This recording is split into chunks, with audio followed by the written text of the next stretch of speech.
Ladies and gentlemen, good morning. It is Saturday, the 17th of February, and you are tuned to Community Radio Networks. Getting you all the information ready for you to take on this chilly day. We will get you the world news first, and then we will have your cyber report today that we get to you just once a week. Some stories from the annals of history that happened on the 17th of February. Your social calendar and plenty of more information that you need to take on the day today. Wishing you all a lovely Saturday. It is the 17th of February, and you are tuned to Community Radio Networks. We'll get you the world news first.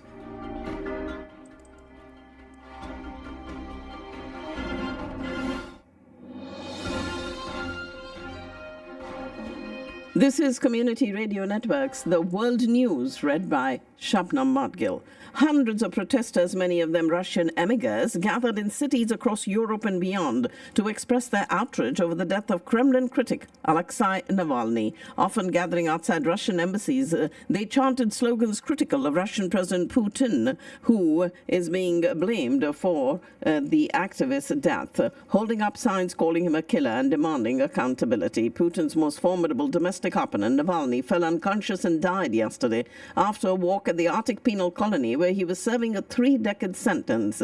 In Berlin, a crowd of 500 to 600 people gathered on the city's Unter den Linden Boulevard, chanting a mixture of Russian, German, and English. Some chanted Putin to the Hague, referring to the International Criminal Court investigating possible war crimes committed in Ukraine. Police used barriers to close off the road between the Russian embassy and the crowd. In Lithuania, formerly run from Moscow, but now a member of NATO and the European Union and home to a sizable community of emigrants, protesters placed flowers and candles by a portrait of Navalny. In Russia itself, prosecutors warned Russians against participating in any mass protest in Moscow. More than 100 protesters did stand outside Russia's London embassy, holding placards that called Putin a war criminal, while in Lisbon, hundreds held a silent vigil. Groups also gathered in Rome, Amsterdam, Barcelona, Sofia, Geneva, and The Hague, among others. Navalny's wife, Yulia, was in Munich, where a vigil also took place. She told the Munich Security Conference she could not be sure her husband was dead because Putin and his government lie incessantly, but said that if confirmed, she wanted them to know they will bear responsibility.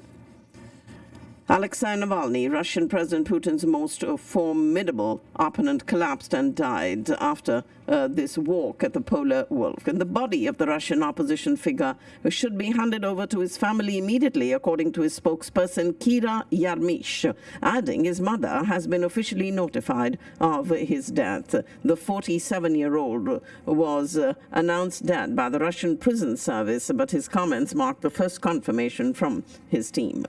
His wife has said that if the news of her husband's death is true, then Russian President Putin must be brought to justice. Ukraine's military said it's withdrawing troops from the besieged eastern city of Avdiivka after a months-long fight, a move that gives fast-advancing Russian troops a major battlefield victory. Ukrainian troops have withdrawn from the frontline city there to avoid being encircled. Russian forces fired on the territory of 11 Ukrainian oblasts during last night, attacking 99 populated areas and 89 infrastructure facilities. And the bodies of 58 fallen Ukrainian soldiers were returned to Ukraine. Ukraine began receiving a package of military assistance from Germany for 100 million euros. German Chancellor Olaf Scholz has stated that Russia is not ready for a long-term and just peace with Ukraine, so support for Kyiv must continue. Ukraine's President Zelensky signed a security deal with Germany yesterday in Berlin, hailed by Chancellor Olaf Scholz as a historic step, anchoring sustained support for Kyiv in its raging battles against Russia. And it is President Zelensky's European tour that comes at a critical time, with Ukraine facing mounting pressure on the eastern front lines because of ammunition shortages and fresh Russian attacks. And hours later, Zelensky and his French counterpart Emmanuel Macron also signed a similar security pact, calling for French military and civilian aid for Kyiv in its war against Russia. Norwegian Prime Minister Jonas Gahr has told the Norwegian news agency that he expects to sign a bilateral agreement with Ukraine on security guarantees in the coming weeks. And this would become the fourth bilateral security agreement between Kyiv and its partners based on commitments made by G7 countries last July. Danish Prime Minister has told Ukrainian President that the Nordic countries also want to join agreements on security commitments to Ukraine as soon as possible. The Kremlin is using a very similar rhetoric towards Moldova, as it did before its invasion of Ukraine. A think tank says Moscow's methods are likely designed to set conditions to justify possible future Russian escalation against Moldova. President Zelensky in Paris yesterday for talks with his French counterpart, and then in a speech at the Munich Security Conference today, he named 5 steps that the West could take to help Ukraine bring Russia's defeat in a full-scale war closer. Ukrainian foreign minister seeking to meet with Chinese counterpart Wang Yi at the Munich Security Conference today in an effort to persuade Beijing to participate in a summit to discuss Kyiv's terms for a just peace with Russia. Speaking at the Munich Security Conference, Vice President Kamala Harris tried to allay concerns among European allies about American resolve in major conflicts, while also sending a message to voters at home. Electing Donald Trump in November would destabilize the global order and weaken the United States. The Biden administration and leaders on Capitol Hill using the death of Russian opposition leader Alexei Navalny to inject fresh urgency into approving funding for Ukraine, saying now is the moment to break the legislative stalemate and strike a blow against Vladimir Putin.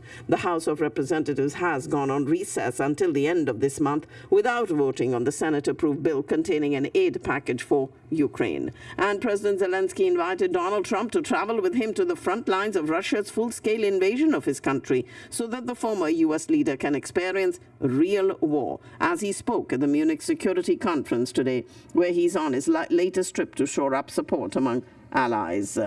Donald Trump suffered a big blow yesterday as a New York judge ordered the former president and his companies to pay $355 million in penalties for what the judge described as a scheme to deceive banks and insurers by exaggerating his wealth on his annual financial statements. Donald Trump banned from doing business in New York for 3 years. And ordered to pay $354 million for lying about his wealth. But one thing missing from the judge's order was an earlier edict to dissolve all the companies the billionaire owns in the state. This judge ruling yesterday that Donald Trump must pay this amount in penalties for fraudulently overstating his net worth to dupe lenders, handing the former U.S. president another legal setback in a civil case that imperils his real estate empire.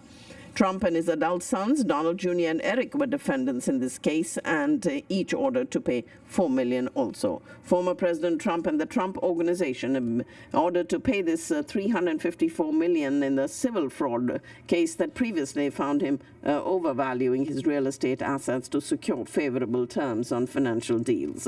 West Virginia Senator Joe Manchin announced that he will not mount a 2024 campaign for president. I will not be seeking a third-party run and not involved in a presidential run, he said in a speech at the West Virginia University in Morgantown. Meanwhile, a house exploded in Sterling, Virginia last night as fire crews were inside checking a gas leak, leaving a firefighter dead and at least 12 others injured. 2 juveniles have been charged in connection with the deadly shooting at the end of the parade celebrating the Kansas City Chiefs Super Bowl victory. The unidentified suspects detained on gun-related and resisting arrest charges, the statement adding that the additional charges are expected in the future as the investigation by the Kansas City Police Department continues. After a long, steady decline in national suicide rates, those numbers began steadily ticking up in the late 1990s and have generally risen ever since, with nearly 50,000 people in the U.S. taking their own lives in 2022. Tiger Woods withdrew from the Genesis Invitational, the event he hosts each year in Southern California, and the first official tournament he's played since last year's Masters yesterday due to an illness. He hit his tee shot on the 7th hole at the Riviera Country Club after a rough start to his second round, and after hitting his drive and landing in the fairway, he hopped in a cart and left the court, signaling the end of his tournament. He was seen putting his head in his hands at one point on the ride back to the clubhouse. The tour and rules officials confirming that Woods had withdrawn due to an illness, stopped at the bathroom multiple times through his 6 holes. He was also spotted bent over and leaning on a cooler at the 5th tee box. More than a year after a fiery train derailment left a toxic mess in East Palestine in Ohio, President Biden arrived for his first visit to the area yesterday, armed with a raft of new research grants to study ongoing health impacts from that disaster. Ken Paxton's fraud trial will get underway in April after a Harris County judge refused to drop felony fraud charges during his court appearance in Houston yesterday. Texas Attorney General Ken Paxton, seeking to get felony fraud charges against him dismissed, argued the long delay in getting him into court violated his constitutional right to a speedy trial, but the judge rejected the argument, allowing the trial to move forward. He was indicted 9 years ago for securities fraud, accused of courting investors for a Collin County tech company without disclosing that he was on their payroll. The test results on a coyote captured in Arlington are in, and they are negative. Texas Health and Human Services say the coyote captured in Arlington 2 days ago has tested negative for rabies, believed to be responsible for biting 3 children at the Parkway Central Park in separate incidents. It was humanely euthanized for testing, and the park will remain closed out of an abundance of caution until Tuesday. Texas plans to construct a military base along the border with Mexico. This, according to the state's Republican governor, as his election year tug-of-war with the White House over migration continues to broil. A wave of illegal border crossings in recent months has made migration a key talking point in the U.S. presidential election campaign once again, with the Republicans seeking to pin blame for the record-high numbers entirely on Democratic President Joe Biden. Governor Greg Abbott made the announcement of the new base in the flashpoint border town of Eagle Pass, where he has amassed National Guard troops from Texas and other Republican-led states to erect razor wire and other barriers in a bid to block migrants from entering the country. And the town lies along the Rio Grande, the river that forms the border. With reports of anti-Semitic incidents on the rise and lawmakers subpoenaing Harvard University for an anti-Semitism investigation, it appears that many Jewish Americans are concerned. The American Jewish Committee released a report that found 63% of American Jews believe the status of Jewish people in the U.S. is less secure than it was a year ago. That's a 20% increase compared to the previous year. Iran-backed militants targeted U.S. troops in the Middle East once again. 3 missile attacks were launched on the Al Omar oil field in Syria, where U.S.-led coalition troops are stationed. The U.S. reportedly responded to the attack by striking Iranian-backed targets 25 kilometers away with surface-to-surface weapons. The attacks come as several U.S. military trucks with reinforcements entered Syria from Iraq recently. Iran has unveiled a new anti-ballistic missile and a new low-altitude air defense system amid heightened tensions with Israel over the Gaza war. The new anti-ballistic missile system is named Arman, and the low-altitude air defense system is named Azaraksh. The new systems are unveiled this morning in the presence of Defense Minister Brigadier General Mohammad Reza Ghari Ashtiani. Yemen's Houthi rebels fired missiles at British oil tanker Pollux in the Red Sea as attacks on commercial shipping continues because of Israel's incursion in Gaza. President Biden has reiterated his warning to Israel not to go ahead with its planned assault on Rafah without a credible plan to ensure the safety of more than 1 million Palestinians sheltering in the city. The Biden administration preparing, though, to send bombs and other weapons to Israel that would add to its military arsenal, even as the U.S. is pushing for a ceasefire in Gaza. Israel will launch this operation in Rafah unless its hostages are freed, said Benny Gantz, an opposition leader and a member of Israel's war cabinet. There will be no ceasefire of even 1 day until the hostages are returned. Israeli forces carried out these arrests in Gaza's largest functioning hospital as airstrikes hit across the enclave and rain-battered Palestinians taking shelter in Rafah. Israeli forces raided the Nasser hospital in Khan Yunis as they pressed their war on Hamas. United Nations Human Rights Office has said it is deeply worried about the Israeli raid on the Nasser hospital in southern Gaza, and the UN's High Commissioner for Refugees has said that a spillover of refugees from Gaza's Rafah into Egypt's Sinai would be a disaster, and that Egyptian authorities had made clear that Palestinians should be assisted in the enclave. Egypt preparing an area at the Gaza border which could accommodate Palestinians in case an Israeli offensive into Rafah prompts an exodus across the frontier. Lebanon has submitted a complaint to the UN Security Council following a series of Israeli attacks on civilian targets. And the recognition of a Palestinian state is no longer a taboo for France, said President Macron, suggesting Paris could make the decision if efforts for a two-state solution stalled because of Israeli opposition. Moroccan hashish dealers are severing ties with Israeli drug smugglers amid this ongoing war in Gaza. And Somali President Hassan Sheikh Mohamud has accused Ethiopia today of trying to annex parts of his country's territory by signing a sea access deal with the breakaway region of Somaliland. The agreement between Ethiopia and Somaliland was signed on the 1st of January and is nothing more than annexing part of Somalia to Ethiopia and changing the borders of Somalia. Leaders at an African Union summit in the Ethiopian capital of Addis Ababa today condemned Israel's offensive in Gaza and called for its immediate end. Senegal's president says the delayed election to choose a successor will be held as soon as possible after the top court ruled that his attempt to delay it was unconstitutional. Greece has become the first Christian Orthodox majority country to legalize same-sex marriage. Same-sex couples will now also be legally allowed to adopt children after this vote in Parliament. Ladies and gentlemen, you're listening to the World News on Community Radio Networks. The second time was the charm for Japan's new H3 rocket. It reached orbit and successfully deployed a satellite, rebounding from a failure on its debut flight last year and getting back on track to become Japan's workhorse rocket of the future.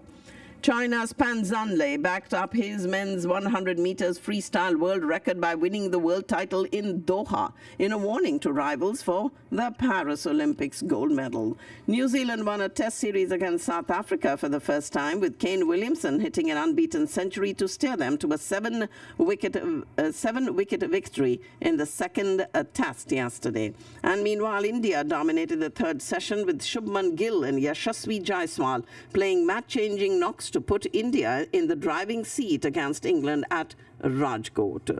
Secretary of State Antony Blinken, during his meeting with External Affairs Minister S. Jaishankar in Germany today, discussed the need to ensure freedom of navigation in the Red Sea, highlighting how the US and India play important roles in safeguarding economic stability in that volatile region. The two leaders met on the sidelines of the prestigious Munich Security Conference in the German city and discussed the need to ensure freedom of navigation in the Red Sea.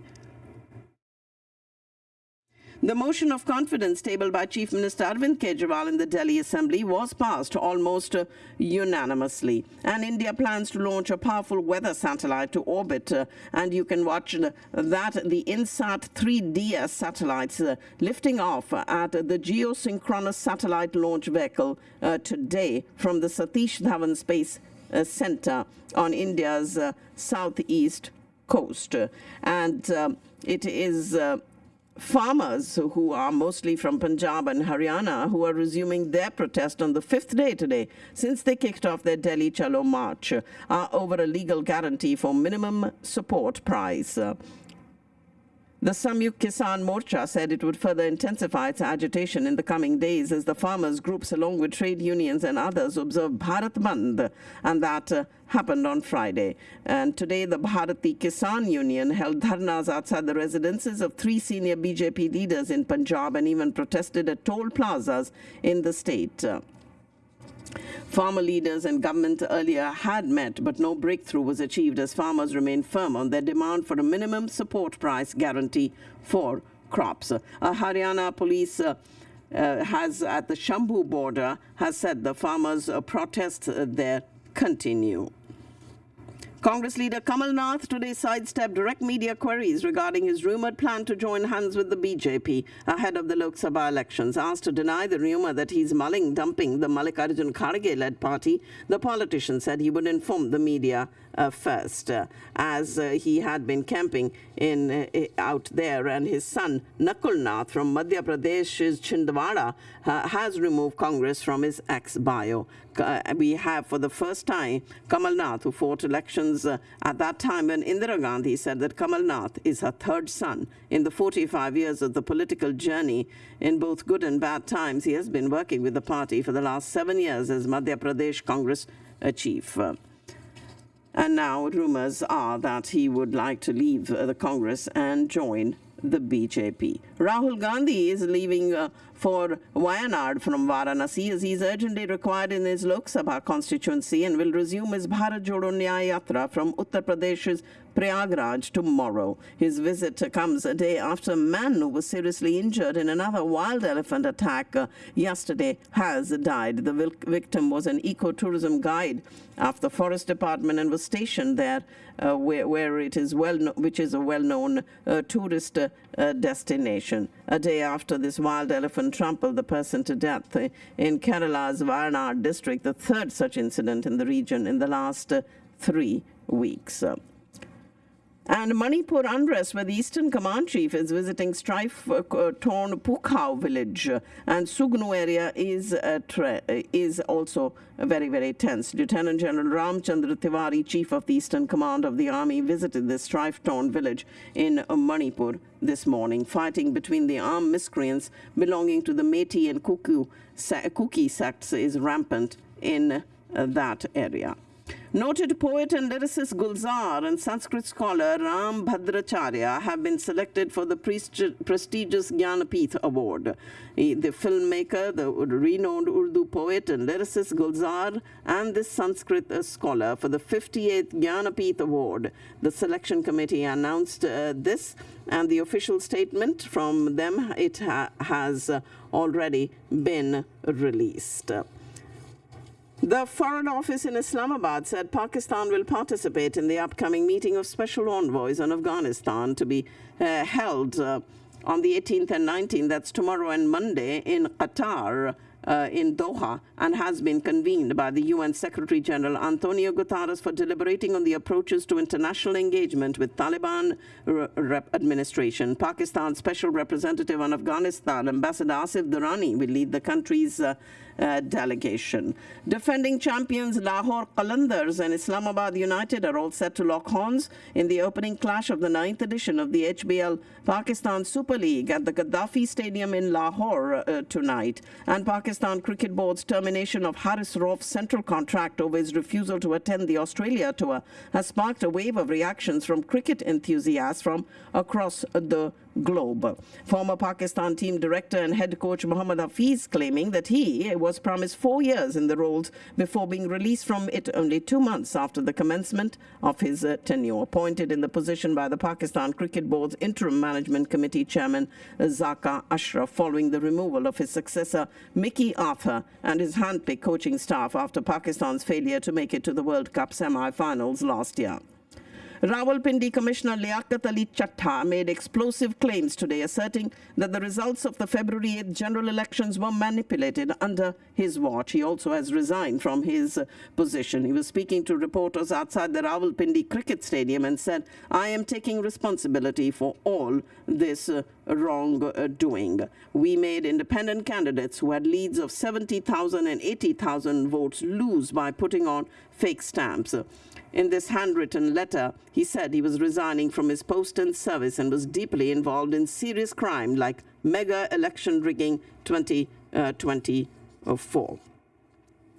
It is the caretaker Punjab Chief Minister Mohsin Naqvi who's ordered an impartial probe into allegations of this manipulation of poll results made by the Rawalpindi Commissioner. And despite passage of over a week, the workers and supporters of various political parties have refused to abandon their protest against alleged rigging in the elections and called for a wheel jam strike across Balochistan tomorrow. The sit-ins being staged in Quetta, Dera Murad Jamali and other towns entered the 8th day yesterday. And the Islamabad police have said that Section 144 in force in the city and the security is on high alert as the PTI is set to begin its countrywide protests. Despite its hectic efforts to form a government, PTI has finally resolved to sit on the opposition benches in national and provincial assemblies while launching a countrywide protest against alleged rigging in the February 8th elections.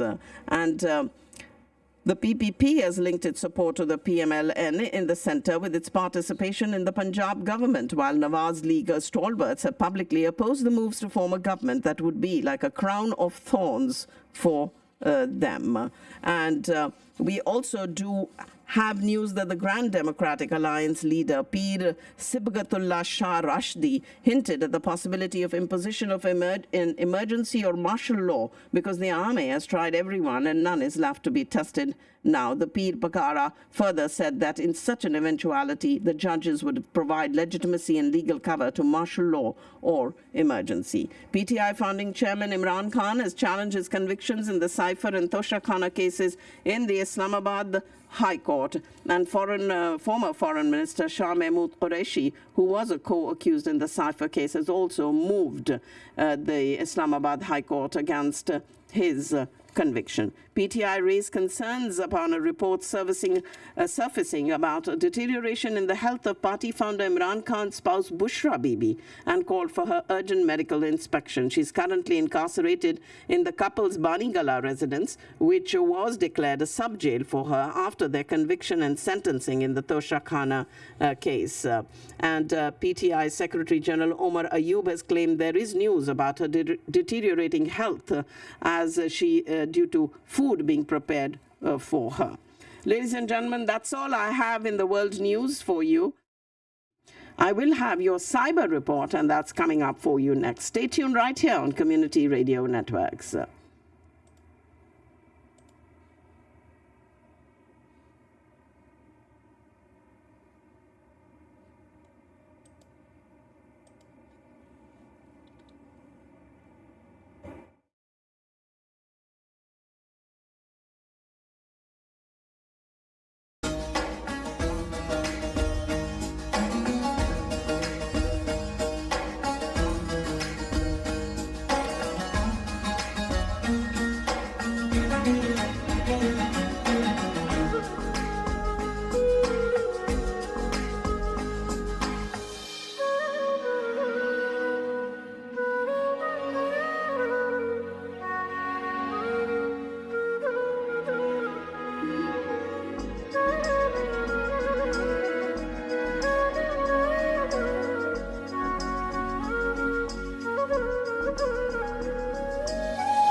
This is Community Radio Networks on this beautiful Saturday morning. It is the 17th of February. I have huge thanks going out to Discount Power, to Houston EB5, to the Ahluwalia Law Offices, the Wyndham Hotel in Irving,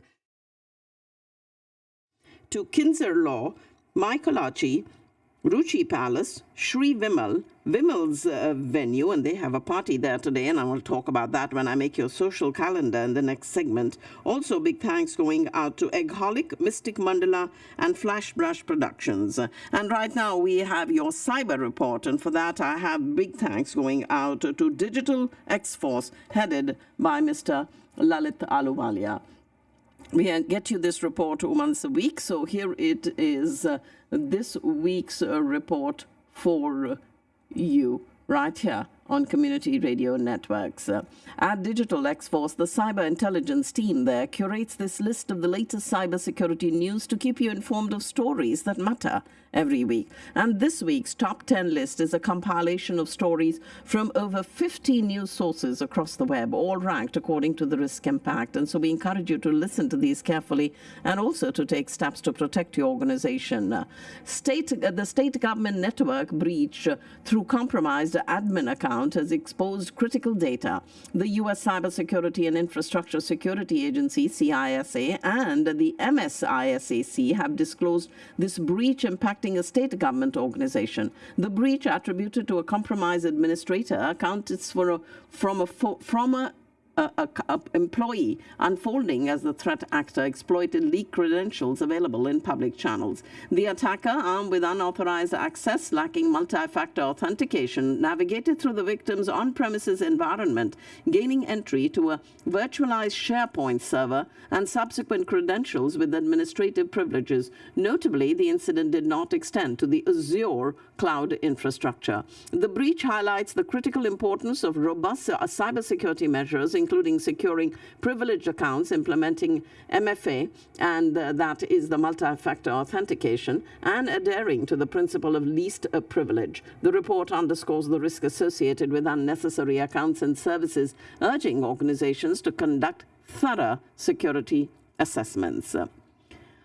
A simile is a recent analysis of security report warnings of escalating risks for enterprises as cyber criminals are exploiting outdated vulnerabilities in connected devices. The report sheds light on emerging attacks trends targeting infrastructure, with cyber insurers now imposing stricter controls amid a surge in these incidents. Out of 39 prevalent exploits, a staggering 34 are over 3 years old on an average, signaling a persistent challenge in addressing historical security gaps. Routers, comprising 75% of the infected IoT devices, become gateways for broader network infiltration, posing a severe threat. Industries such as manufacturing, financial services, and energy, identified as the most targeted sectors, now face heightened risks of IP theft, operational disruptions, along with soaring recovery costs. Cyber insurers are adapting policies by capping coverage payouts and mandating advanced IoT security controls. The FTC is strengthening fight against an AI-driven impersonation frauds with enhanced enforcement rules. In response to a surge in complaints regarding AI-driven impersonation fraud, the FTC, the Federal Trade Commission, has taken a decisive step to finalize a new rule aimed at bolstering its tools to combat scams involving businesses and government agencies. This rule empowers the FTC to directly file federal court cases against those perpetrating impersonation fraud, with a specific focus on recovering proceeds generated from such scams, especially those employing advanced AI technologies, and acknowledging the evolving landscape of fraud, including the rise of AI-generated deepfakes. The FTC is considering extending these protections to individuals who fall victim to various forms of impersonation fraud. And this marks a significant expansion of the regulatory scope to encompass a broader range of potential targets. There are new critical vulnerabilities that have been disclosed in open source AI ML supply chain. Protecting AI's recent report has exposed 8 critical vulnerabilities within the open source supply chain for in-house AI and ML model development. The February vulnerability report identifies 8 issues with a severity score of 9.8, impacting widely used platforms such as MLflow, Hugging Face transformers, Triton interference server, and Gradio. Traditional software bill of materials proves inadequate, prompting Protect AI to advocate for the creation of a dedicated AI ML bill of materials. The proposed bill of materials of the BOM seeks to comprehensively address unique risks in AI, including data poisoning and model bias, crucial for securing the often overlooked machine learning pipeline. Waymo has recalled 444 self-driving cars over a software flaw. Alphabet's autonomous vehicle unit Waymo has initiated a recall of 444 self-driving cars following 2 minor collisions in Arizona.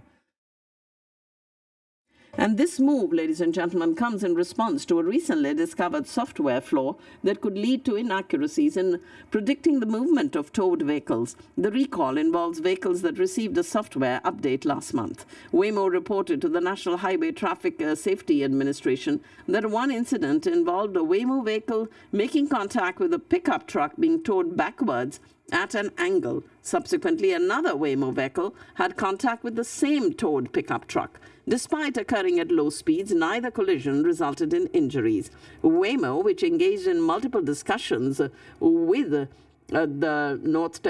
National Highway Traffic Safety Administration on this matter, emphasized its commitment to safety and transparency, and this recall announcement coincides with growing safety concerns in the autonomous vehicle sector, prompting discussions about regulations to ensure the safe deployment of self-driving technology. There's been an alarming surge in scams exploiting generative AI for convincing deepfakes. A sharp rise in these scams, propelled by generative AI such as ChatGPT and FraudGPT, is posing a formidable challenge to companies globally, with over 25% of companies now banning generative AI. Criminals are exploiting these advanced models to craft convincing deepfakes, phishing emails, and targeted spear phishing attacks. A recent survey by the Association of Financial Professionals reveals that 65% of organizations encountered payment fraud in 2022, with a staggering 71% attributed to email compromises, particularly through phishing attempts. The traditional red flags that once identified these scams are losing effectiveness, as AI enables fraudsters to create highly realistic content, including videos impersonating company executives. High-profile cases, including a finance worker transferring millions based on a deepfake video call, underscoring the urgent need for companies to adapt to the evolving landscape of AI-driven financial scams. Canada is banning Flipper Zero over car theft concerns amidst a national summit on auto theft. The Canadian government has issued a ban on the Flipper Zero, a versatile hacking tool. Announced during the national summit on combating auto theft by François-Philippe Champagne, the Minister of Innovation, Science and Industry, this decision aims to address concerns surrounding criminals using sophisticated tools for unauthorized access to vehicles. The government in Canada, despite lacking concrete evidence, expressed intentions to prohibit devices like the Flipper Zero, which can potentially replicate wireless signals crucial for remote keyless entry and facilitate car theft. It's priced at $169. The Flipper Zero, popular among hobbyists and security professionals for penetration testing, has faced criticism for its capability to hack into smart devices, including car systems. The ban has sparked debates, with enthusiasts arguing for the tool's legitimate applications in cybersecurity testing. The CISA has unveiled This year's priorities for Joint Cyber Defense Collaborative, the U.S. Cybersecurity and Infrastructure Security Agency, CISA, has laid out its priorities for the Joint Cyber Defense Collaborative this year. The JCDC, established in 2021 to address pressing cybersecurity challenges, has a successful track record in executing cyber defense plans. The outlined 2024 priorities center around three main focus areas: defending against advanced persistent threat, that's APT operations, elevating the cybersecurity baseline for critical infrastructure, and anticipating emerging technology risks. 6 specific priorities include countering APT actors, preparing for major cyber incidents, enhancing election security, mitigating ransomware impacts, promoting secure by design principles, and addressing AI-related threats. Of note is this emphasis on countering malicious activities by APT groups affiliated with the People's Republic of China, highlighting the significant risks they pose to U.S. infrastructure. The Prudential Financial has disclosed a security breach. It's an administrative and user data as accessed. Prudential Financial, a major insurance company, revealing this recent security breach in an 8K filing with the SEC. The breach detected on the 5th of this month involved an unauthorized actor accessing administrative and user data, including a smaller percentage of accounts linked to employees and contractors. The intrusion, occurring on the 4th of February, did not compromise customer or client data as per Prudential's investigation. And while the breach did not materially impact operations, Prudential filed the report in adherence to SEC regulations, emphasizing transparency in the evolving cybersecurity landscape. This move reflects a broader trend of organizations voluntarily disclosing incidents, even when initially considered non-material, to address growing scrutiny around cybersecurity practices. And in this final part of the report that I have for you this week, it is the FBI warning of Valentine's Day romance scams. The FBI's Cleveland division issuing this stern warning about the prevalence of romance scams, revealing that perpetrators exploit online dating platforms to defraud individuals. The FBI received a staggering 19,000 complaints about romance scams in 2022, resulting in an estimate loss exceeding $739 million, typically targeting divorced, widowed, elderly, or disabled women over 40. These scammers establish fake relationships, gain trust, and then request money or sensitive information. Security experts Claude Mandy from Symmetry Systems and Bud Broomhead from Viaku have shed light on this escalating threat, particularly with the use of generative AI. Mandy emphasizes caution, advising individuals to be vigilant for signs of AI-generated deception and implement security measures like multi-factor authentication. Broomhead warns that romance scams could become more automated with advanced AI capabilities, stressing the need for increased education and training to empower people in recognizing and thwarting these cyber threats. Ladies and gentlemen, that was your cyber report for this week. We get it to you once a week, and it is brought to us by Digital X-Force. The cyber intelligence team there curates this list of the latest cybersecurity news to keep you informed of stories that matter every week. And this week's cyber report that you just heard had these 10 compilation of stories from over 50 relevant news sources across the web. And we do hope that you found this encouraging and are ready to take steps to protect your organization. Big thanks going out to Mr. Lalit Ahluwalia with Digital X-Force for providing this cyber report to Community Radio Networks. I have the final segment of the program coming up for you shortly. Stay with us.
Let's get you some stories from the annals of history that happened on today's date, which is the 17th of February. Wishing you all a lovely Saturday morning here. We had the worldwide implications of the American War of Independence that were made clear on today's date in the year 1782 as the American Allied French Navy begins a 14-month-long series of 5 battles with the British Navy in the Indian Ocean. And it is this huge event here in world history where there were many who profited from the East India Campaign and then returned to Britain extremely wealthy from the various prizes and prerequisites that they had won. And we do have the worldwide implications of this American War of Independence that were made clear on today's date in 1782, right there in the Indian Ocean. And on the 17th of February in 1801, Thomas Jefferson is elected the 3rd President of the United States. The election constitutes the first peaceful transfer of power from one political party to another in the United States. By 1800, when he decided to run for president, he possessed impressive political credentials and was well suited to the presidency. In addition to drafting the Declaration of Independence, he had served in 2 continental congresses, as minister to France, as Secretary of State under George Washington, and as John Adams' vice president. And he did become the 3rd U.S. president on today's date in the year 1801. And then we have an event that happened, and that, ladies and gentlemen, was on today's date in the year 1904, when opera came into the limelight. It was Giacomo Puccini's opera called Madame Butterfly that premiered at the La Scala Theatre in Milan in Italy. The young Puccini decided to dedicate his life to opera after seeing a performance of Verdi's Aida. In his later life, he would write some of the best-loved operas of all time: La Bohème, Tosca, Madame Butterfly, and Turandot.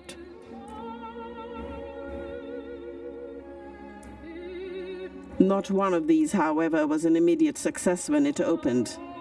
La Bohème, the now classic story of a group of poor artists living in a Paris garret, earned mixed reviews, while Tosca was downright panned by critics. And while supervising a production of Tosca in London, Puccini saw the play Madame Butterfly, based on a story by John Luther Long. Taken with the strong female character at its center, he began working on an operatic version of this play with an Italian libretto. Written over the course of 2 years, including an 8-month break when he was badly injured in a car accident, the opera made its debut in Milan on today's date in 1904. It is set in Nagasaki in Japan. Madame Butterfly told the story of an American sailor who marries and abandons a young Japanese geisha.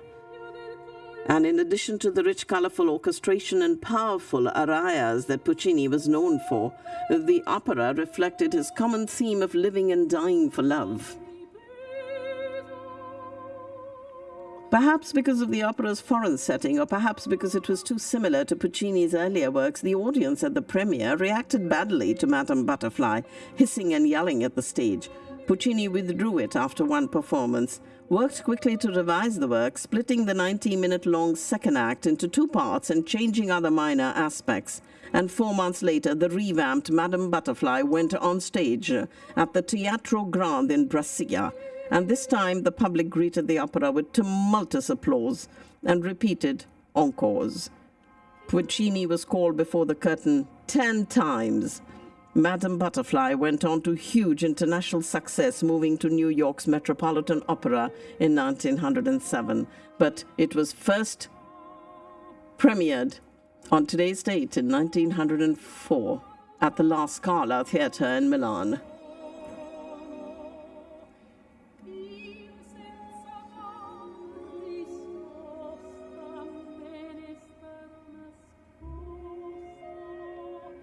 After encountering a severe snowstorm on the evening of the 17th of February 1915, the German Zeppelin L4 crash lands in the North Sea near the Danish coastal town of Varde.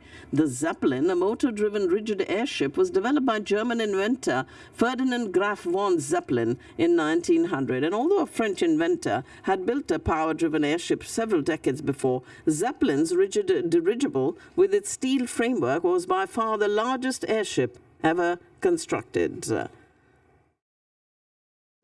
The L4's captain and a crew of 14 men had completed a routine scouting mission off the Norwegian coast in search of Allied merchant vessels and were returning to their base in Hamburg, Germany, when this snowstorm flared up, bombarding the airship with gale-force winds. Unable to control the Zeppelin in the face of such strong winds, the crew steered towards the Danish coast for an emergency landing, but was unable to reach the shore before crashing into the North Sea. The Danish Coast Guard rescued 11 members of the crew who had abandoned ship and jumped into the sea prior to the crash. They were brought to Odense as prisoners to be interrogated, and 4 members of the crew were believed drowned and their bodies were never recovered. A month earlier, the L4 had taken part in the first ever air raid in Britain in 1915, when it and 2 other Zeppelins dropped bombs on the towns of Great Yarmouth and King's Lynn on the eastern coast of England. 4 civilians were killed in that raid, 2 in each town. Zeppelins would continue to wreak destruction on Germany's enemies throughout the next several years of war. And by May of 1916, 550 British civilians had been killed by aerial bombs. And that was the story on the Zeppelin L4 that crashed into the North Sea on today's date in 1915. With the words, "Hello, this is New York calling," the U.S. Voice of America begins its first radio broadcast to the Soviet Union. The VOA effort was an important part of America's propaganda campaign against the Soviet Union during the Cold War. The Voice of America began in 1942 as a radio program designed to explain America's policies during World War II and to bolster the morale of its allies throughout Europe, Asia, and Middle East and Africa. After the war, Voice of America continued as part of America's Cold War propaganda arsenal and was primarily directed towards the Western European audience. Voice of America began its first Russian-language broadcast into the Soviet Union on today's date in 1947. The initial broadcast explains the Voice of America was going to give listeners in the USSR a picture of life in America. News stories, human interest features, and music comprised the bulk of the programming. The purpose was to give the Russian audience the pure and unadulterated truth about life outside the USSR. Voice of America hoped that this would broaden the basis of understanding and friendship between the Russian and American people. It broadcast into Russia did not improve somewhat over the years, primarily because music played an increasingly prominent role. U.S. observers had discovered that the Soviet people's appetite for American music, particularly jazz, was nearly insatiable. How many Russians actually ever heard the broadcast is uncertain, but reports from behind the Iron Curtain indicated that many Voice of America programs, specifically the music segments, were eagerly awaited each night. By the 1960s, the Voice of America was broadcasting to every continent in several dozen languages. And on the 17th of February in 1972, it is the 15 millionth Volkswagen Beetle that comes off the assembly line, breaking a world car production record held for more than 4 decades by the Ford Motor Company's iconic Model T, which was in production there from 1908 to 1927. The history of the Volkswagen Beetle dates back to the 30s in Germany. Adolf Hitler became chancellor and announced he wanted to build new roads and affordable cars for the German people. And at that time, an Austrian-born engineer, Ferdinand Porsche, was already working on creating a small car for the masses. Hitler and Porsche met, and the engineer was charged with designing the inexpensive mass-produced Volkswagen or People's Car. His plan was that people would buy the cars by making regular payments into a savings stamp program. In 1938, work began on the Volkswagen factory located in present-day Wolfsburg in Germany. However, full-scale vehicle production didn't begin until after the World War II. In the 50s, Volkswagen arrived in the US, where the initial reception was tepid, due in part to the car's historic Nazi connection, as well as its small size and unusual rounded shape, which later led to it being dubbed the Beetle. In 1959, the advertising agency Doyle Dane Bernbach launched a groundbreaking campaign that promoted the car's diminutive size as a distant advantage to consumers. And over the next several years, Volkswagen became the top-selling auto import in the U.S. In 1998, Volkswagen began selling the highly touted new Beetle while still continuing production of its predecessor. After more than 60 years and over 21 million vehicles produced, the last original Beetle rolled off the line in Mexico in 2003.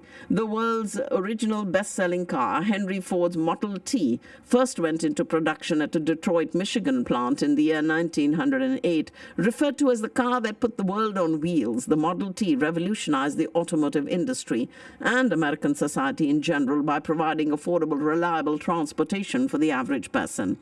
In 1913, Ford Motor Company began employing the moving assembly line at its plant in Michigan, which reduced the assembly speed of a chassis from 12 hours and 8 minutes to 1 hour and 33 minutes.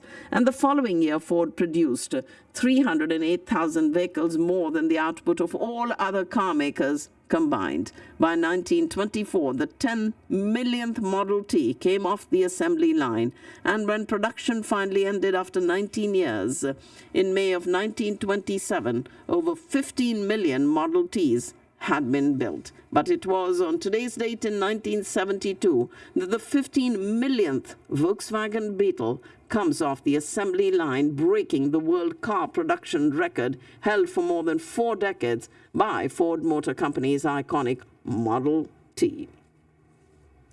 In the final game of a 6-game match, world chess champion Garry Kasparov triumphs over Deep Blue, IBM's chess-playing computer, and wins the match 4-2. However, Deep Blue goes on to defeat Kasparov in a heavily publicized rematch the following year.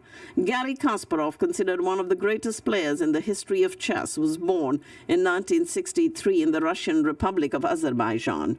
In 1985, at the age of 22, he became the youngest world champion in history when he defeated Anatoly Karpov. Deep Blue's origins trace back to 1985 when Carnegie Mellon University doctoral student Feng Husang Hu began developing a chess-playing computer called Chip Test. The computer later became known as Deep Thought, after a machine in the science fiction novel The Hitchhiker's Guide to the Galaxy by Douglas Adams. The collaborators there also were later hired by IBM, where they continued to work on the chess-playing computer. In 1989, Garry Kasparov easily trounced Deep Thought when they met for a 2-game match, and the IBM team continued to refine their supercomputer, which in 1993 was renamed Deep Blue, a combination of Deep Thought and Big Blue, IBM's nickname. The 6-game match between Kasparov and Deep Blue began at the Pennsylvania Convention Center in Philadelphia on the 10th of February, and although Deep Blue was capable of evaluating 100 million different chess positions per second, the IBM team wasn't sure how the computer would perform in competition, and Kasparov was favored to win. Instead, much to his frustration, the world chess champ lost the first game to Deep Blue. However, the tenacious, brilliant Kasparov quickly staged a comeback and won the 2nd game. The 3rd and 4th games ended in a draw, while Kasparov won the 5th game. And on the 17th of February, today's date, the human chess master triumphed over Deep Blue in the 6th game and took the match with a final score of 4-2. A heavily publicized 6-game rematch between man and machine that began in 1997, and the IBM team had been working to upgrade Deep Blue since its 1996 defeat to Kasparov, and the improved version of the computer was able to examine 200 million different chess positions per second. Kasparov retained his world chess champion title until the year 2000, and in March 2005 he announced his retirement from professional chess. Meanwhile, a disgruntled Kasparov suggested Deep Blue had been aided by some sort of human assistance during the games, charges that IBM denies. Kasparov demanded a rematch, but instead IBM retired Deep Blue. And that happened when the IBM team had been working to upgrade, and Kasparov took the first game while Deep Blue won the second. The third, fourth, and fifth games ended in draws, and Deep Blue won the sixth as well as the match. That victory was a huge publicity boost for IBM and a disgruntled Kasparov, suggesting that some human assistance was given during the game. In response to the Vietnamese invasion of Cambodia, China launches an invasion of Vietnam. Tensions between Vietnam and China had increased dramatically after the end of the Vietnam War in 1975. Attempting to expand its influence, Vietnam established a military presence in Laos, strengthened its ties with China's rival, the Soviet Union, and toppled the Cambodian regime of Pol Pot in 1979. And just over a month later, Chinese forces invaded but were repulsed in 9 days of bloody and bitter fighting.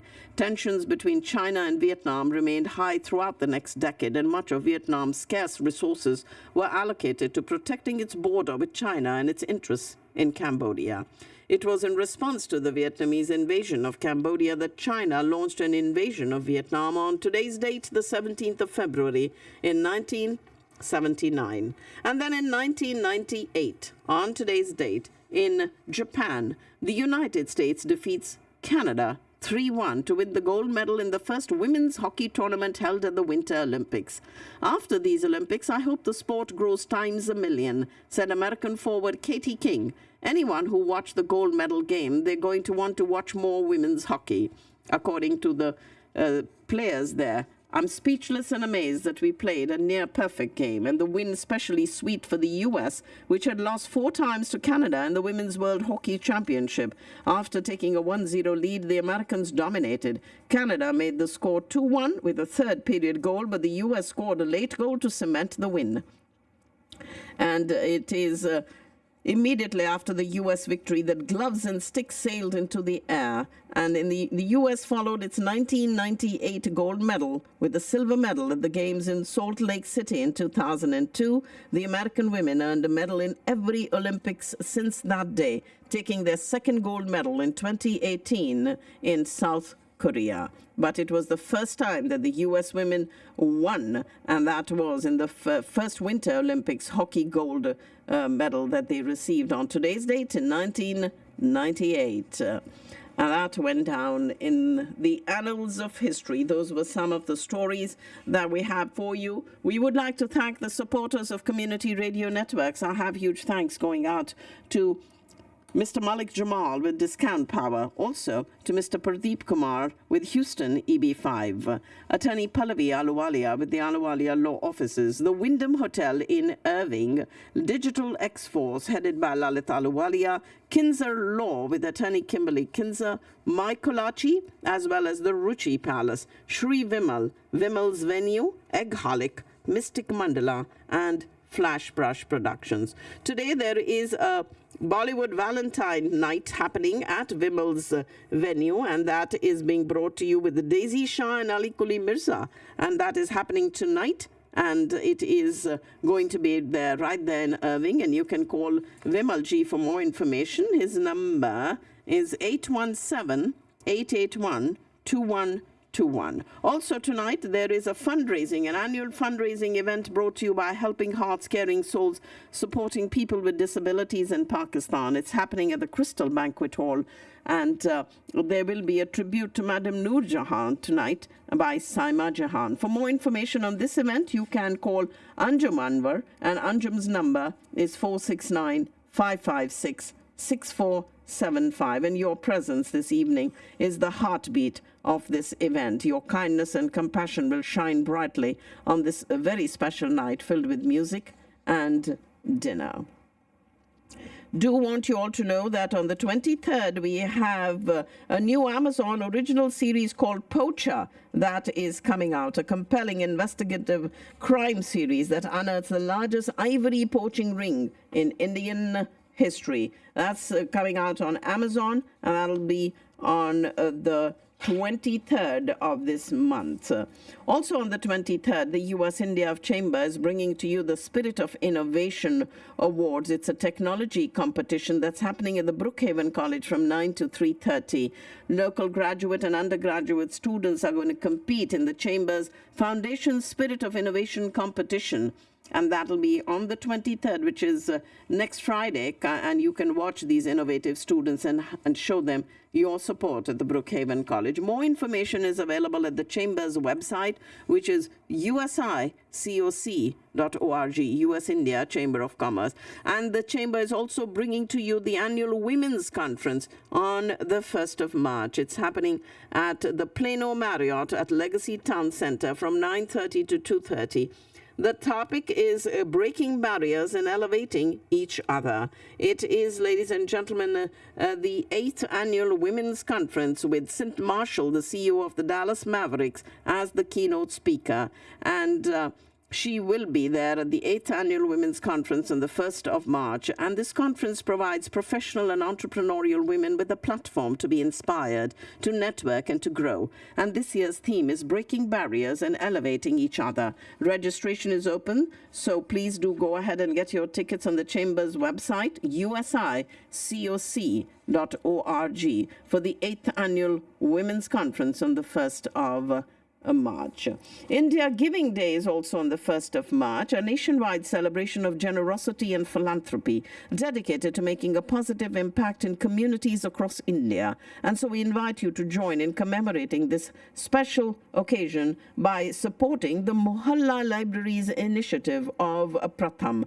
Pratham Mohalla Libraries or community libraries are a vital community resource that provides children with access to books and learning opportunities strategically placed in public spaces such as streets, parks, community halls, and rooftops. Each library holds a carefully curated set of books suitable for children in grades 1 to 8. The Mohalla libraries are fostering a lifelong love of reading and learning in young readers. And you can scale this initiative by making an early donation in support of the India Giving Day fundraiser, and your gift will help establish new community libraries in India, filling them with a fresh set of books and ensuring that children have the opportunity to discover the joy of reading. India Giving Day is on the 1st of March.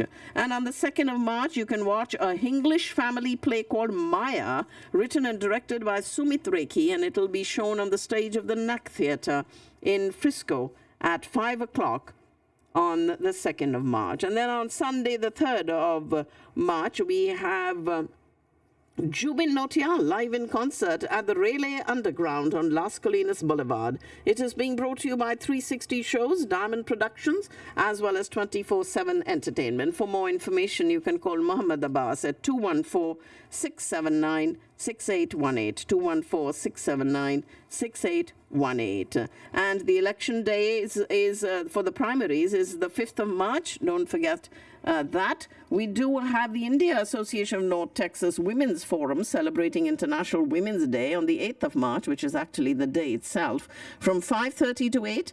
Invest in women, accelerate progress, inspire inclusion. Collin College Frisco campus is the venue at the conference center right there on Wade Boulevard in Frisco. Brought to you by the India Association, and you can register. It's a free event, but you do need to register, and you can do that at iant.org, India Association of North Texas, iant.org for the 8th of March. 23rd of March is the Festival of Colors and the Holy Mela coming up for you by Mystic Mandala, and you can get more information at DallasFestivalOfColors.com.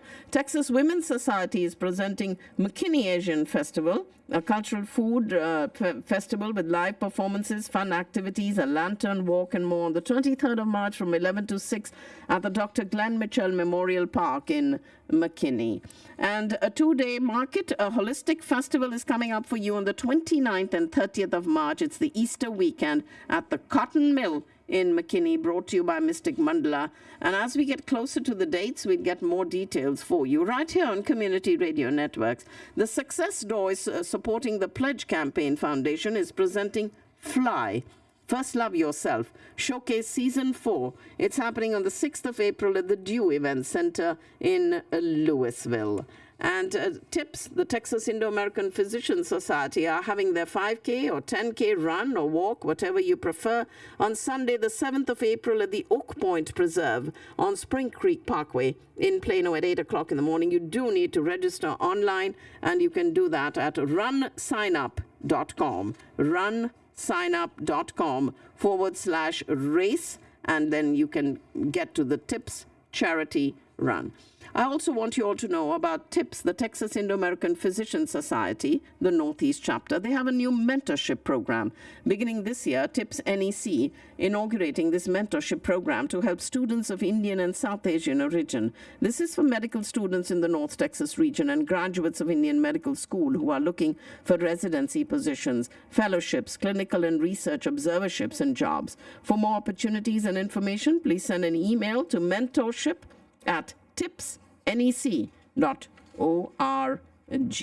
Some of these events that are happening here in town do mark the 8th of April, where we have a total solar eclipse that's going to occur briefly over us. And so please mark that date. And again, we'll have details for you. And we are thrilled to invite you to the 2024 Pratham Dallas Fort Worth Gala, an extraordinary evening dedicated to empowering children and young people in India to transform their lives and communities. It's happening at the Omni Frisco Hotel on Saturday, the 20th of April. And this year's gala theme is Changing Lives, Transforming Communities, and will highlight the remarkable impact of Pratham's work in expanding access to quality learning opportunities. Really want you all to mark the 20th of April on your calendars for Pratham's annual gala that we bring to you every year. And we do hope that you can attend this event. We will have Vidya Vox, the YouTuber and the singer, as a special guest, and Krish Dhanam will be the speaker, and it is going to be very, very informative. For the first time in American television history, PBS stations across the U.S. will show a new documentary film on Swami Vivekananda called America's First Guru, and that too a first by an Indian origin documentary filmmaker. America's First Guru, and that will be happening this summer. The Dallas Museum of Art is offering free admission in some of their events that they have, and then the walk-ins are also accommodated based on availability. One of the new special exhibits that is on right now is called Walk This Way. Footwear from the Stuart Weitzman collection of historic shoes. Very excited for this new special exhibition, Walk This Way, which is now open, and it runs through July.